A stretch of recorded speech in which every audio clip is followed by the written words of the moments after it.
หาหน่อไม้ก็ไม่เฮ็ดน้องหาหน่อไม้ฮะไปหาหน่อไม้ไปเฮ็ดหน่อไม้เราไปหาหน่อไม้บ่เฮ็ดหน่อไม้โดเอาเราไปหาหน่อไม้โดยมีหาหน่อไม้อ๋อก็คือเราอยากย่างไปหาหน่อไม้โดยนอนอยู่ซื่อๆก็จะไปหาหน่อไม้เนาะเอ้ยเนาะมันกินฮอดหน่อไม้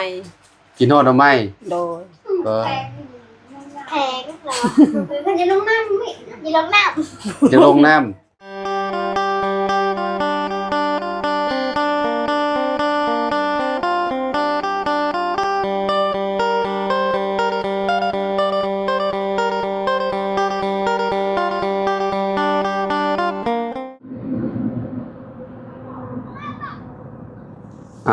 กราบสบายดีและสวัสดีเนาะพ่อแม่พี่น้อง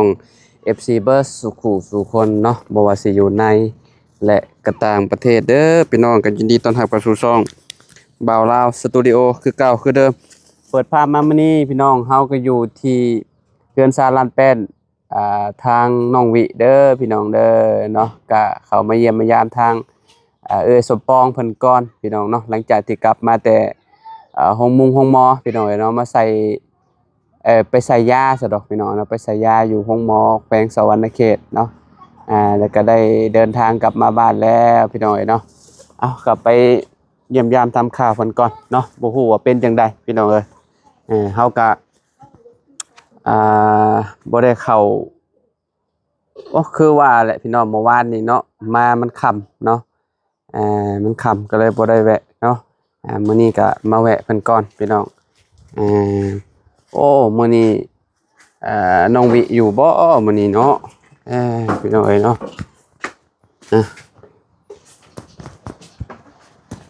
โอ้เอ้ยปังงองเนาะสบายดีมาพี่เราห้องหาอะไรมันบีบแขกมันเจ็บอันนี้โดยไป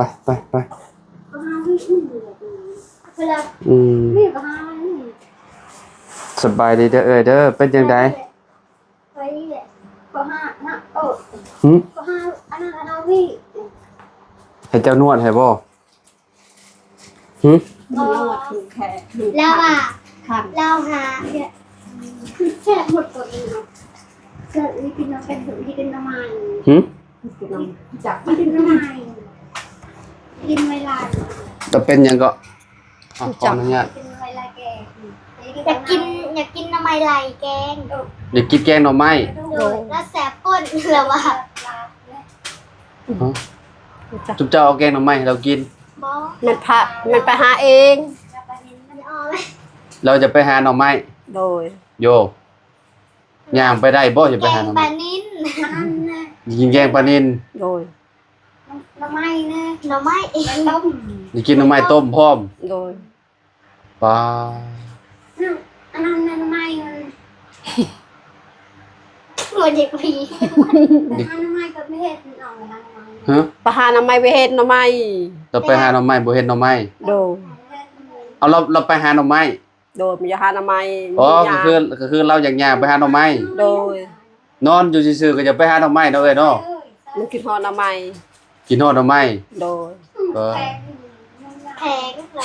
คือจะลงน้ำไม่อย่าลงน้ำจะลงน้ำลงน้ำแล้วลูกได้บ่ตอนนี้นะจะลงน้ำพี่ลูกแล้วลูกแล้วตอนเช้านะลูกแล้วโดยลูกนั่งอีกด้วยเอ้ยลูกนั่งลูกนั่งได้บ่นิ้วบูเป็นยังเราเจ็บบ่บอกเพื่อกะเราเมื่อยเอาลูกเลยได้ตอนเช้าเมื่อยกินข้าวด้วยนะแล้วกินแล้วเขาแล้วว่าเมื่อยกินข้าวอ่ะแต่ว่าแล้วกินข้าวเจ้ากินข้าวเจ้าบ่มีน้องบ่าวบุญซื้อให้มองข้าวบ่นั่งก็เมื่อยบ่ฮะเมื่อยเอาพี่น้องเอ้ยเนาะลูกนั่งแต่เช้าบ่ไผพาเราลูกไปบางงองจูมเอาโดยบ่าวไปแล้วบ่าวบุญบ่าวจัน ป้าจันบ่บุญมา ตะกี้น้องวิมาโรงเรียนตะกี้นี่เขา บ่เพิ่ง บ่เพิ่งกับบ่บุญบ่จันเข้ามาแล้ว โดย ประสบความว่าของที่ขาดเอา หึ ให้บอกอย่าง เว้าหยังเอ้ย เราประสบความว่ามีขาดเอ้าขอโทษแม่ฉันไล่มีขาดเอ้าขอโทษอะไรนะขอโทษแมวขอโทษแมว ขอโทษแมวขอโทษปะงอง แล้วก็โทษ ขอโทษป้า สไลด์พร้อมเอาเป็นหยังคือขอโทษ ปูกันเธอเจ็บแต่ว่าละคันบอกขาด เอาผ้าพาดนี่เอาผ้าพาดนี่คันเอาผ้าพาดนี่ผ้ามาตัดนี่มัน เอาผ้าตัดขาออก โดย บ่ ป้าตัดนี่ขาเนี่ยขาดเลยมันบ่ เอาผ้ามาตัดขามงนี่ โดย ตัดให้หยัง รู้จัก มันคัน เบา อ เนี่ย ยากให้ตัดออก คัน คันแห้งบ่เอ้ย คันหนัก เขาพาได้แบบแมว พาแมว นั่นแหละแม่ก็พาแม่เขา แม่ลาว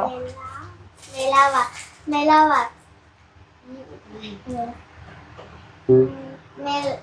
วแล้วอ่ะ ปลาหน่อไม้ หาน้ำไม่แกล้งหาน้ำไม่แกล้งน้ำไม่แกล้ง แม่เจ้าจะไปหาหน่อไม้แกงเอ้ยสปองย่างได้ก่อนจะไปหาหน่อไม้เด้อย่างบ่ได้ไปหาหน่อไม้ก็บ่ได้เลย บีบ คันบ่หันบ่ คัน อยากตัด เดี๋ยว เอา ตั ผ้า ด ตัด หึ อยากตัดแขน อย่าตัดแขกนี่เอาผ้าจะตัดนี่คัน โยซุมเจ้าจะเอาผ้าเมียนเจ้านี่เด้อจังหน่อยเราตัดแข่งงานเขาเด้อ มันตัดแล้วคัน คันมันหลง คันแห้งบ่โอ้ มันต่อย พี่น้อยเราฮะ ตบมันเจ็บ บ่มี เจ็บตับเจ็บ แบบว่าบ่มีความรู้สึกบ่เวลาตบเอามือตบเป็นนี่บ่มีความรู้สึกบ่ เจ็บอันนี้นะมันเจ็บ มันคันมันว่าเจ็บคัน อ๋อ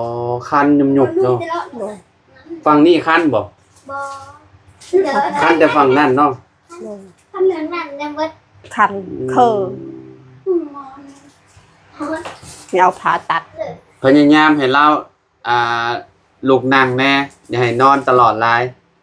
มันไม่ลุกแล้ว ตอนเช้าก็ให้เราลุกแต่เช้าลูกสาวแล้วอันพาลูกน้องวิ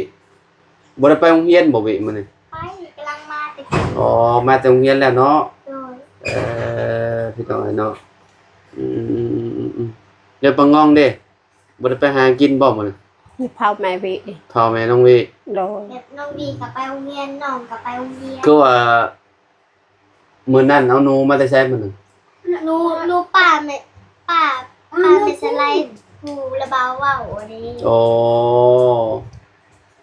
ทางปลาสไลด์ได้ผัวเราได้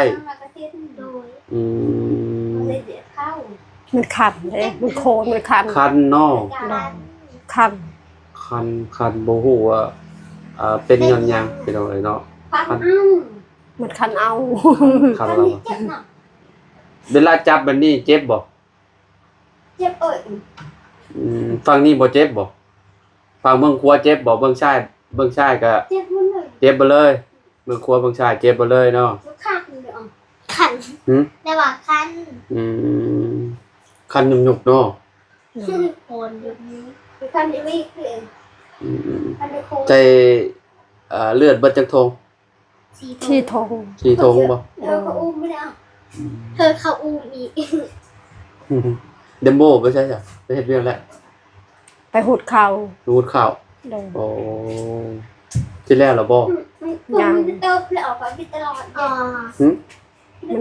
มันคัน คันแห้งบ่โอ้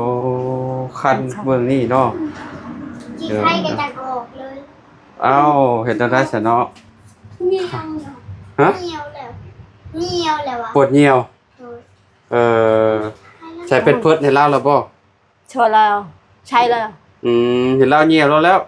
น้ำมัน เหี่ยว เหี่ยวรอด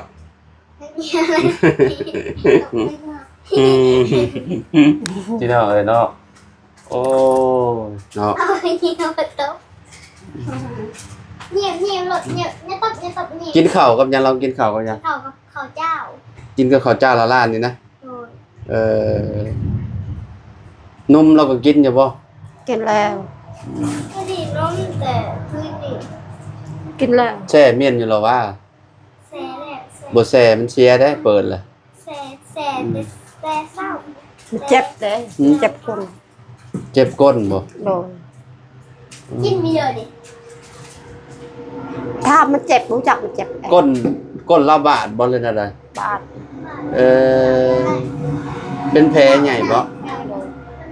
แผลกดทับเนาะเพราะว่านั่งลายนอนลายพี่น้อยเนาะอืม เจ็บแล้วบางทีเจ็บ เจ็บอยู่ใส่ในท้องบ่ โดน เจ็บในท้องบ่เลยนะได้ จิตท้องนี่ เจ็บท้อง อ๋อเจ็บในท้องเราพี่น้อยเนาะอืม ห้องกินข้าว หืม อยากกินข้าวอีกอยากกินข้าวอีกไปตักอีกตะกี้กับบวกถ้วยหนึ่งเดี๋ยวไปกินกัน อืม กินเนี่ยเอาตักเข้ามา มันตักแล้วมันจะกินข้าวไม่กินข้าว ลูก ไม่กิน ลูกนั่งบ่ได้บ่ ลูกนั่งกินบ่ได้บ่น้องเว้ย มันโจมเอา อืม ข้าวก็อยากเบิดนะ อืมหิวข้าวอีกเพราะว่าตอนเที่ยงจะได้เนาะ กินแล้ว อืม ชามเถื่อกิน 3เทื่อแหละ โดน อ๋อต้องกิน3เทื่อเลยเนาะ เจ็บแต่เป็นคัน คันเนาะเนาะ โดน สี่เถื่อแบบนี้เลยเบิ่งไปหาแต่ทำไมลายเลย กินฮอนน้ำไม้ไร หืม กินฮอนน้ำไม้ไรอย่าไปหาน้ำไม้ไร เราหาได้ โดน เออ ต้องไปหาแต่ผิดนั่น ดีก่อนจะไปหา ทำมันก้อนอะไรเขาเลย อืม อยากลุกก่อนก้อน โอ้ยุบกรู้ดัก ลูกสาวให้ลูกสาวป้อนลูกสาวป้อนแซ่บบ่แอม พี่น้อยเนาะให้น้องสาวป้อนพี่น้อยเนาะน้องวิ โอ้วันหนึ่งเลยอยากเข้าไปตะกี้กับกิน เราหิวแฮงได้ตอนเที่ยงเลย ตะกี้กับกินเขากับติดแข็งเพิ่น แซ่บ ไม่ใช่ไรกินเลยเขาบอก แซ่บบ่เอ่ยกินข้าวละล่าฮะ แซ่บบอกแซ่บบอก อืม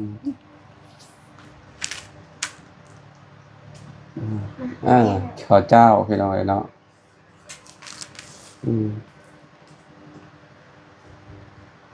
กินได้บ่หลายปานใดติ ร้าย หลายบ่เรากิน ร้าย เ ถ้วยหนึ่งกับเบิดสองถ้วยกับเบิด อืม ผมอยากชิมให้ เราหิวเด้ ถ้าว่าอยากไปหาหน่อไม้ไล่ อืม ต้มจานเดียวแหละ จมแต่จะไปหาหน่อไม้ลายอย่างเดียว มันเบิดแล้วหน่อไม้ลายเบิดแล้วบ่มีแล้ว ไม่เป็นไรนะ ฮะ ไม่เป็นไร ดูไส ไม่เป็นไร อย่าไปหาแม่สไลด์บ่ไปหาเราเฮ็ดหยัง ปันเข้า หาตอนเข้า มาป้อนข้าว โดน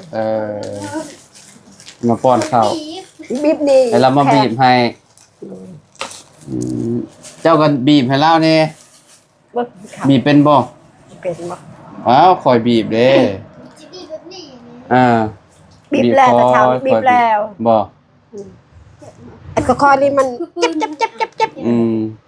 เอาล่ะ เจ็บเลยบีบแห้งคอย ให้ลูกสาวป้อนข้าวกินข้าวแบบละล่าข้าว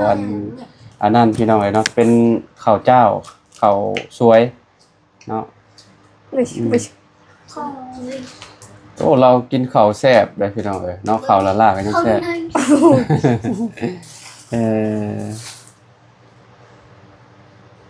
บ่เมื่อยบ่เอ้ยเมื่อยอยู่บ่เมื่อยอยู่เนาะ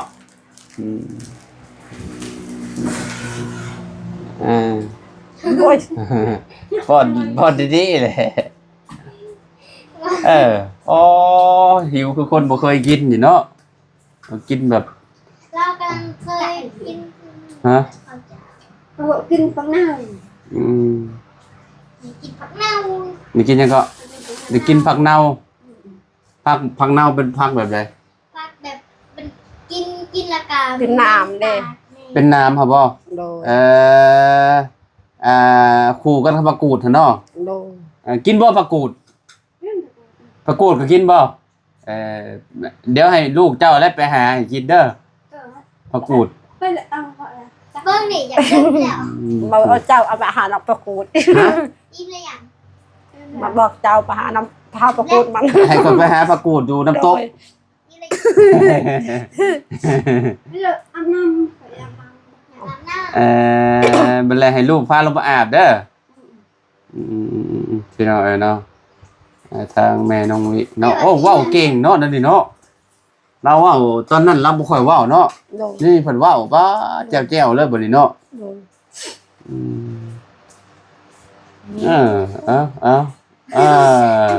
เบิดเบิดแล้วพอแล้ว นี่แหละอย่างนี่อย่าง พอก่อน พอ เนาะ พอแล้ว เอาน้ำมันเรากินบัดนี้น้องวิเบิ่งแบบนี้แล้วเนาะเบิดมื้อเนาะ โดย พี่น้องเนาะ โอ้ยกินสเต็กสเต็กมดแหละ เสร็จแล้ว ฮะไผ ไปหาน้องพี่ ฮัลโหลมาชาเนี่ย มาชิดาบอกมาชิดาเป็นคนหนวด เราจะให้นวดให้เนาะโอเคสิพี่น้องเอ้ยเนาะจังได้ก็อายุดีไม่แห้งจะได้ก็สู้ๆเด้อเอ้ยปังงองเด้อเนาะดูแลน้องนั่นแหละเนาะโดยทางเราก็คันเนาะ โดย ทาให้เราเนี่ยมีหยังยาทาดีคันให้เราบ่มีบ่ มี ยังไม่ เราคันสิกินแกงกันโอ้จะกินเด้อแกงหน่อไม้เด้อกินบ่ได้แกงหน่อไม้อันตราย ไม่ต้อง เด้อหน่อไม้ต้มก็ยากเด้อเอ้ยเด้อหน่อไม้ต้มก็มันพิษเด้อมันสิว่าจังได๋แหละเป็นกระเพาะก็แฮงอันตรายพวกเป็นโรคเก้าก็โอ้ โดย กินยาก คือเจ้านี่แฮงคัก นี่ปลานี่ปลานี่ปลานี่ นั่นน่ะปลานี่นะชู มูฮูเนาะ นี่ปลานี่ พาดทางลูกก็ได้ วางไว้หั่นเอาโลดเอาน้ำแม่น่ะเอาบ่แบบไร ให้ โอเคไปเลยเด้อเด้อเอาสบายดีเด้อพี่น้อยเนาะไปสบายดีเด้อเด้อปังงองเนาะสู้ๆเนาะมาขอไม้แน่เนาะมาเยี่ยมมายามทางแม่น้องวิเพิ่นพี่น้อยเนาะอันนี้ลูกไผซะนี่ฮะน้องเจ้าบ่บัดส่วนสวัสดีค่ะอ้าวบาทนี่เป็นอะไรเนาะบาทนี่โมจักความลาวเลยเนาะนี่เนาะหน้าเราเป็นยังไงซะฮะแมวขูดโอ้โจ ไปพี่น้อยเนาะไปแล้วเด้อสบายดีเด้อน้องวีเด้อเนาะจ้าพี่น้อยเนาะโดยขอบใจละลายเนาะพี่น้อยเนาะอยู่ดีมีแฮงบ่สุขทุกคนมื้อนี้แวะเวียนมาเยี่ยมยามทำข้าวแม่น้องวิเพิ่นพี่น้องมาก็มีแต่อยากไปหาแต่หน่อไม้พี่น้องเนาะอยากกินแกงหน่อไม้อยากต้มหน่อไม้ว่าซั่นเนาะป๊าดโตพี่น้องเนาะว้าวหลายขึ้นกว่าเก่าอยู่เราก็ได้เนาะแต่ว่าเราคันพี่น้องเนาะคันขาเรากับแข้งนั่นแหละพี่น้องเนาะบ่ฮู้ว่าเกิดจากหยังแหละเนาะเอาจังได๋ก็อยู่ดีมีแฮงเนาะขอบคุณหลายๆเด้อ FC เนาะพบกันใหม่พี่น้องเนาะสบายดีเด้อโดย